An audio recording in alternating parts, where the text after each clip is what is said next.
नौजवान था और यतीम भी था। शौक बन गया दीन पढ़ने का। महल्लेदार इलाके वाले कहने लगे कहाँ से कमाएगा, ना बाप है, ना माँ है, ना घर है, कहाँ से। हजरत रूमी कहते हैं नौजवान ने जंगल में झोंपड़ी लगा ली। वहाँ वो सुबह मदरसे जाता, शाम को जंगल में रहता, वहाँ अल्लाह अल्लाह करता, सबक याद करता। एक दिन बादशाह की बेटी रास्ता भूल गई, जंगल में आई सहेलियों के साथ, बॉडीगार्ड भी साथ थे पर रास्ता भूल गई। खोती खोती शाम हो गई, ऐसी खोई कि जब रात गहरी हो गई तो आके उस नौजवान के पास रुकी और चिल्लाने लगी। शेर के दहाड़ने की आवाज आती है, भेड़िए के बोलने की आवाज आती है। नौजवान अकेला, सहेलियां बिछड़ गई, गार्ड बिछड़ गए। कहने लगी मैं परेशान हूँ, मुझे जगह मिल जाएगी। नौजवान कहता मैंने शहजादी देखी और मुझे भी पता था कि घर एक ही है और आग को अंदर से दरवाजा भी बंद करना पड़ता है, जंगल जानवर भी आ जाते। कहते मेरी छोटी सी कुटिया में, झोंपड़ी में वो आई, रो के कहने लगी सहारा कोई नहीं, अगर मैं पीछे निकलूंगी तो भेड़िए खा जाएगा। कहते मैंने उसे जगह दे दी। अकेली औरत, चिराग जल रहा है, सबक याद कर रहा हूँ।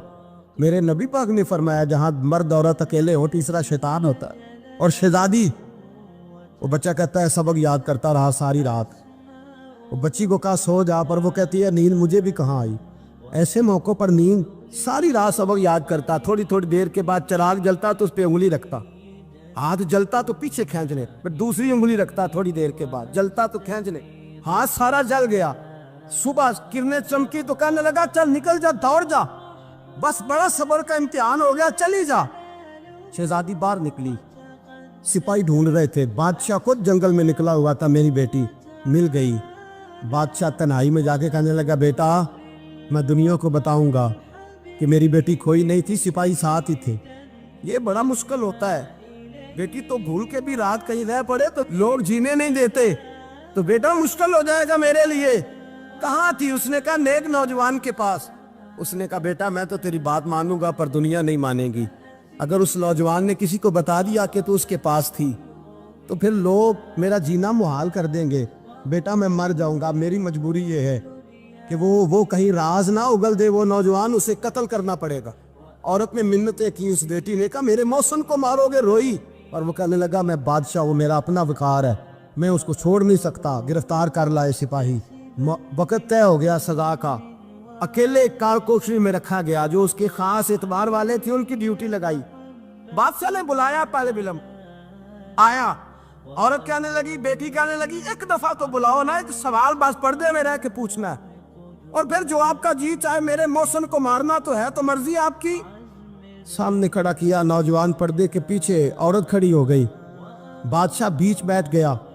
बीबी कहने लगी सारी रात बेदार मैं भी रही, सोया तू भी नहीं। वो जो तू चिराग के करीब हाथ लगा के जलाता था वो समझ नहीं आई। नौजवान रो पड़ा, कहने लगा क्या करूं, मैंने रसूलुल्लाह का दीन पढ़ा है, क्या करूं, मैंने हुजूर का दीन पढ़ा है। मैंने पढ़ा है कि जानी को सबसे नीचे दोज़ख के सबसे निचले दर्जे में जलाया जाए, उसे जहन्नमियों का पीप और रेशा पिलाया जाए, कंद खिलाया जाए। ये रवायतें पड़ी हुई थी। थोड़ी थोड़ी देर के बाद शैतान मुझे कहता था बदकारी कर ले। मैं अपना हाथ उसी वक्त जब शैतान मशवरा देता तो मैं आग पे करता। मैं कहता अगर ये बर्दाश्त हो गई तो वो भी हो जाएगी। जब हाथ जलता तो मैं समझ जाता नहीं तुझसे तो ये नहीं बर्दाश्त होती तो वो कैसे होगी। फिर मुझे शैतान मशवरा देता कोई देख नहीं रहा तो बुलाने नहीं गया, खुद आई, मैं दूसरी उंगली लगा देता। मैंने हाथ जलाया और मैं समझ गया जब छोटे से चिराग की इतनी सी शमा की आग ने बर्दाश्त होती तो दोज़ख कैसे बर्दाश्त होगी। कहता मैं बाज आया। बादशाह ने ये कहानी सुनी, लफ्ज सुने तो चीख मार के रोया। कहने लगा तालिब इल्म तू तो मेरे नबी का सच्चा गुलाम है और मेरे रसूल के जो सच्चे गुलाम होते हैं उन्हें फांसियां नहीं दी जाती, उन्हें तख्त पर बिठाया जाता है। अब तुझे सजा नहीं होगी बल्कि मैं अपनी बेटी का निकाह तेरे साथ करूंगा और मेरे बाद इस सल्तनत का बादशाह भी तू ही बनेगा। अब वो नौजवान वहां नारे लगा रहा है, कहता लोगों तुम मुझे कहते थे दीन से क्या मिलता है, दीन से तो अल्लाह तख्त ताज भी अता फरमा देता है। अगर नौजवान शर्मो हया वाले बन के रहे अल्लाह सारी इज्जतें दे देगा। देखे ना अल्लाह के फजल से इज्जत मिलती है और जब कोई इज्जतदारों जैसा काम ही ना करे। एक बात और अर्ज करनी है पर वक्त थोड़ा रह गया। जवानों मैं ना जब कभी परेशान होता हूँ ना तो मैं ये वाली बात खोल के पढ़ता हूँ वाला। ये बात ढारस बनाती है, ढारस توانائی دیتی ہے, پورا مضمون باندھا ہے. اعلیٰ حضرت کہتے ہیں بہروپیہ تھا, مداری, روح بدل بدل کے دکھایا کرتا تھا, بادشاہوں سے انعام لیتا تھا. ایک دن اورنگزیب عالمگیر کے پاس آ گیا, کہنے لگا میں روح بدلوں گا, اگر آپ پہچان نہ سکے تو میں انعام لوں گا. آپ نے فرمایا میں کوئی ایسے ویسا بادشاہ نہیں, کہا مجھے دھوکہ دینا مشکل ہے. کہا نہیں, میں روح بدلوں گا. حضرت اورنگزیب عالمگیر بڑے نیک بادشاہ گزرے, بڑے پرہیزگار. وہ بے روپیہ کہنے لگا میں روح بدلوں گا, آپ نہیں پہچان سکیں گے. فرمایا چل جتنا تیرے اندر زور ہے لگا لے. حضرت نے اعلان کیا کہ میں نے فوجی بھرتی کر دیں, 2 ماہ کے بعد ٹیسٹ ہوگا. وہ 2 مہینے دوڑتا رہا, رنگ روپ بناتا رہا, آیا ٹیسٹ دینے, 2-3 سپاہیوں کا امتحان لیا. اس کی باری آئی تو 10 روپے دیے, کہنے لگے تیرے آنے جانے کا کرایہ میں نے تجھے پہچان لیا ہے. کچھ دنوں کے بعد جانے لگے سفر پر, تو بھکاری آ گئے خیرات مانگنے. اس نے بھی سارے منہ پر سیاہی مال لی, کپڑے پھاڑ لیے, سر کے بال مڈا لیے, پگے تک کٹا لی, بدرنگ ہو کے آیا. کاسا آگے کیا تو حضرت نے 10 روپے ڈالے, کہنے لگے تیرے آنے جانے کا کرایہ میں نے پہچان لیا ہے. کچھ دن گزرے تو ٹیچر کی ضرورت تھی, اس نے منہ سے بڑی کر لی, داڑھی نکلی لگا لی, سر پہ جنا کیپ پہن لی, ایک شیروانی لے لی اور ہاتھ میں چھڑی پکڑ کے آیا. کہنے لگا میں استاد ہوں, 2-4 بندوں کا امتحان لیا, اس کی باری آئی تو 5 روپے دیے, 10 روپے دیے, کا تیرا کرایہ میں نے پہچان لیا. 2 سال گزر گئے. وہ جب بھی آتا حضرت پہچان لیتے. ایک دن سفر پہ جا رہے تھے, بہت بڑا لشکر تھا, جہاد کرنے جا رہے تھے اورنگزیب عالمگیر. تو دیکھا ایک پہاڑی ہے, پہاڑی پہ لوگ جا بھی رہے ہیں آ بھی رہے. اورنگزیب عالمگیر پوچھنے لگے یہاں کیا ہے؟ کہنے لگے بابا جی بیٹھے ہیں دعا کرتے ہیں, اللہ کے نیک بندے ہیں. اورنگزیب کہنے لگے یار پرانے لوگ سارے ہی اللہ والوں کو مانتے, یہ بھی مصیبت آئی ہے جتنی نہیں آئی ہے, سارے لوگ ہی مانتے. کہنے لگے ذرا میں دعا نہ کرا لوں, بچے کام جا رہا ہوں. اورنگزیب بادشاہ تھے, بادشاہ لوگ نازک مزاج ہوتے ہیں. گھوڑے سے اترے, بڑی مشکل سے پہاڑی پہ چڑھے, اوپر گئے تو لائن لگی ہے, بابا جی غار میں بیٹھے. کہنے لگے میں نے ملنا, میں اورنگزیب ہوں. انہوں نے کہا ہمارا بابا اس طرح کا پیر نہیں کہ امیر آئے تو رنگ اور ہو, غریب آئے تو اور ہو, یہاں اگر ملنا ہے تو لائن میں لگ جاؤ, سب ایک جیسے. اب لائن میں کھڑے ہو گئے, 50 آدمی آگے تھے, کہتے 51واں نمبر تھا. تھک گیا دھوپ میں کھڑا کھڑا. جب میں پہنچا غار کے دہانے تو میں نے بابا جی کے چہرے پہ نظر ڈالی تو بڑا نورانی چہرہ, بڑی خوبصورت لب و لہجہ. میں نے کہا میرے جیسا آدمی بھی پگڑی باندھ لے تو اچھا لگنے لگ جاتا ہے, بڑا خوبصورت انداز. کہتے ہیں میں ان کے پاس اتحیات کی حالت میں بیٹھ گیا. میں نے کہا حضور میں جا رہا ہوں جہاد کرنے, دعا کرنا. بزرگوں نے ہاتھ اٹھائے, اللہ اس کی مدد فرما, دین کو غلبہ عطا فرما, اسے دین کا سچا پکا سپاہی بنا.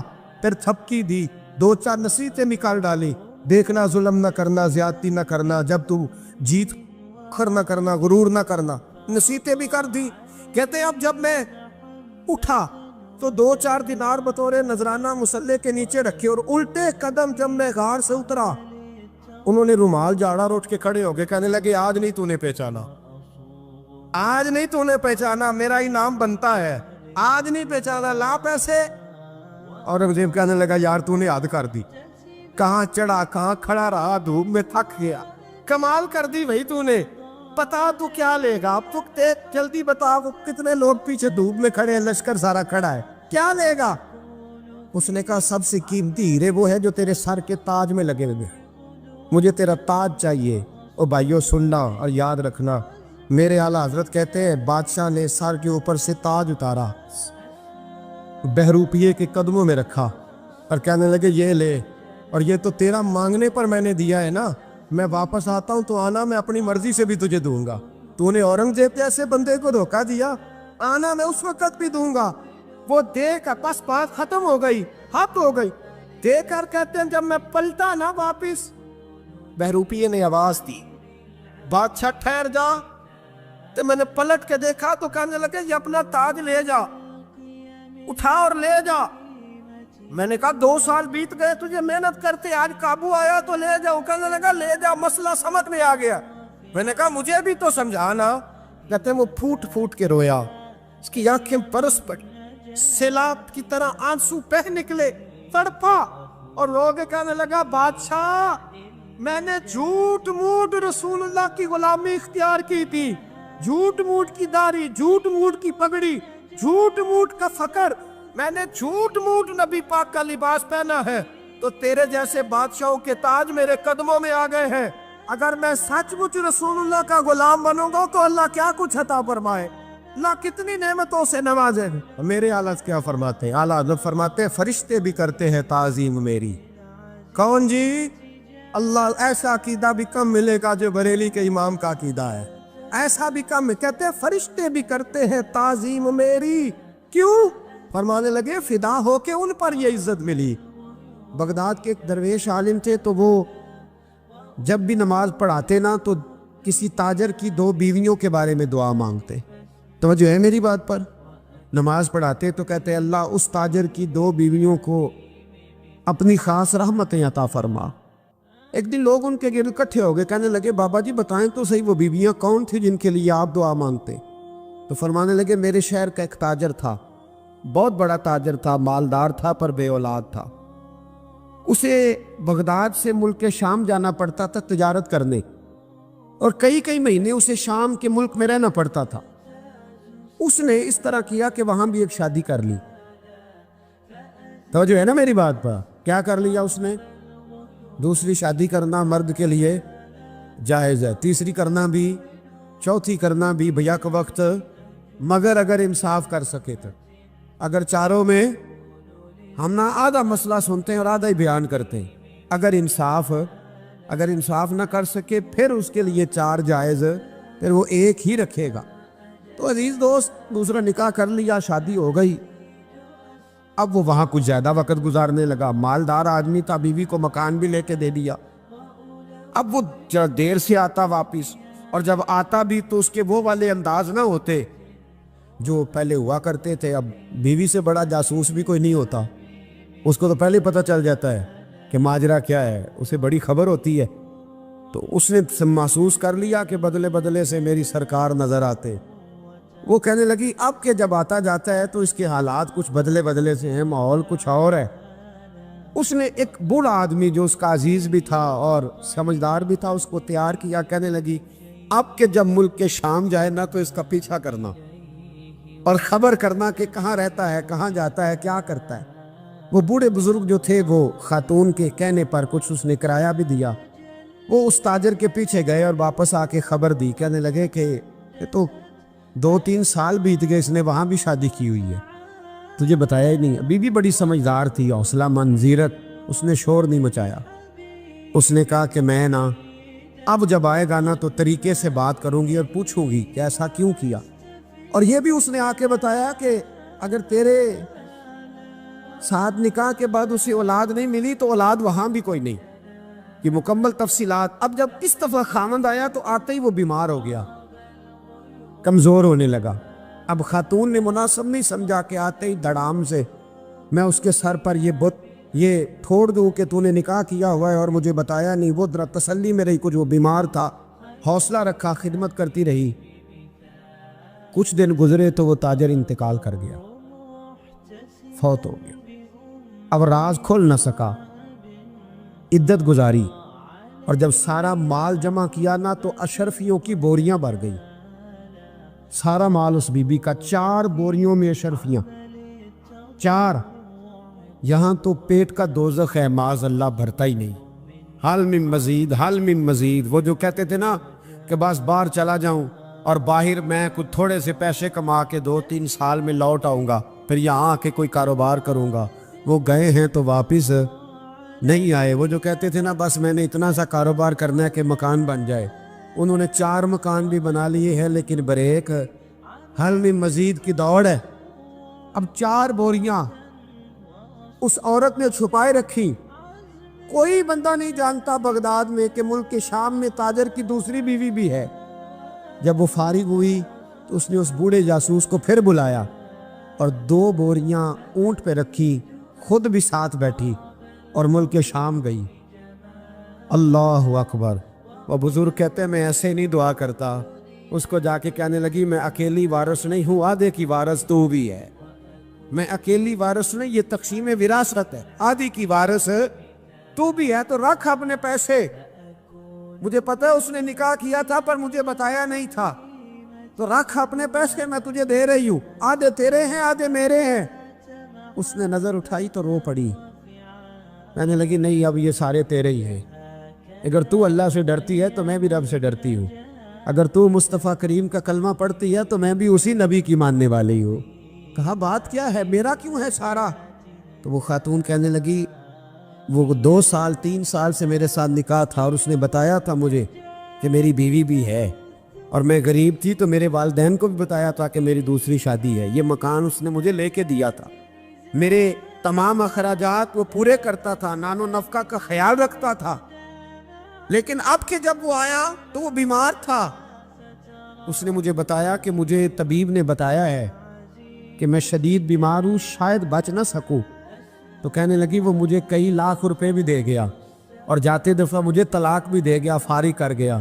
کہنے لگا تو جہاں چاہے میرے بعد نکاح کر سکتی ہے، اور کہنے لگا میں چاہتا تھا پہلی بیوی کو بتا دوں، موقع نہیں بنا، اور اس کا دل نہ ٹوٹے، بتا نہیں پایا، لہذا وہ مجھے ڈھیر سارے پیسے دے چکا ہے، سارا میرا حصہ مجھے پہلے سے دے چکا ہے۔ میری بہن اب یہ 4 بوریوں میں سے 2 میری نہیں بلکہ 4 کی 4 ہی تیری ہے، تو ہی اس کی حقدار ہے۔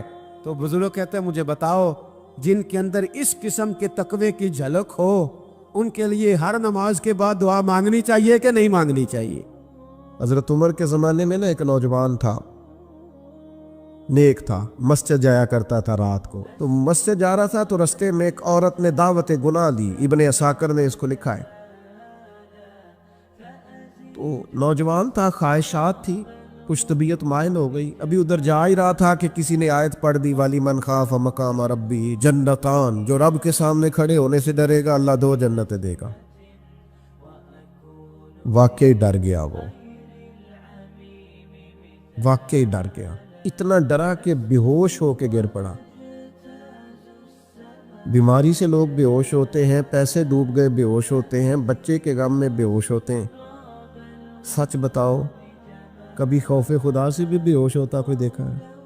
ہمارے ہاں تو روز مرہ ہی نہیں ہے بھائی، اور بڑی باتیں ہیں بے ہوش ہونے کی، ڈرنے کی، غش کھانے کی۔ بے ہوش ہو کے گر پڑا، بوڑھے باپ کو کسی نے بتایا بچہ بے ہوش پڑا ہے، اٹھا کے گھر لائے، گھر لا کے کہا بیٹا کیا ہوا؟ نوجوان ہے، چڑھتی جوانی ہے، پر پاکیزہ بڑی ہے۔ کہنے لگا ابا جی گناہ کی طرف چلا گیا تھا، پر میں نے آیت سن لی جو اللہ کے سامنے کھڑے ہونے سے ڈرے گا رب 2 جنتیں دے گا، میں ڈر گیا تھا، رب واقعی 2 جنتیں دے گا۔ باپ رو پڑے، ابا جی کی آنکھوں میں آنسو آئے، اور کہا پتر اللہ بڑا مہربان ہے، اس کے وعدے سچے ہیں، واقعی 2 جنتیں دے گا۔ اس نے پھر ایک چیخ ماری، اور اس طرح کی ماری کہ اس کی روح ہی پرواز کر گئی، روح ہی پرواز کر۔ کشتگان خنجر تسلیم را، عشق کی خنجر سے قتل ہو گئے لوگ۔ صبح حضرت عمر کو پتا چلا کہ انہوں نے تو رات جنازہ بھی پڑھ دیا، تدفین بھی کر دی۔ جناب عمر فرمانے لگے اتنا نیک نوجوان خوف خدا سے دنیا سے چلا گیا، مجھے کیوں نہیں بلایا، میں جنازہ پڑھتا۔ فاروق اعظم فرما رہے ہیں میرا شوق تھا میں اس کا جنازہ پڑھتا، کہ حضور